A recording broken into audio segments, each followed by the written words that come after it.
আমি খুব শরীর অসুবিধে দেখে আমি এই বাবার কাছে এসেছিলাম। আসার পরে আমার সাধু বাবা দেখলো, দেখা টাকার পরে বললো তোমার একটা শত্রু ধ্বজভঙ্গ বাণ মেরেছে। তারপরে সেই ধ্বজভঙ্গ বাণ মারলো, মারার পরে তারপরে উনি সমস্ত কিছু দেখলো, দেখে আমাকে জল পড়া টড়া দিল, দেওয়ার পরে খাওয়ালো, ঝাড়ানোর পরে তারপরে আমার আধ ঘন্টা পরে আমার শরীর হালকা হয়ে গেল।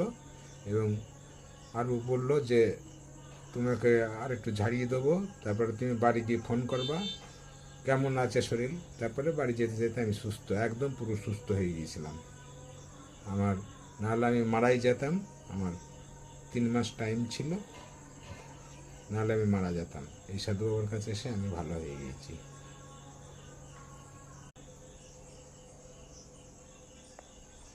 নমস্কার, আমি সাধু বাবা রতন তান্ত্রিক বলছি। শুনলেন আপনারা সবাই যে এই মানুষটা বান মেরেছিল এই মানুষটাকে। তো এই মানুষটাকে আমি সুস্থ করেছি। ইনি রিপোর্ট দিচ্ছেন নিজে মুখে, যিনি আজকে ভালো আছেন। ওনার মারা যাওয়ার কথা ছিল 3 মাসের মধ্যে, কিন্তু আজকে উনি পুরোপুরি সুস্থ আমার কাছে এসে।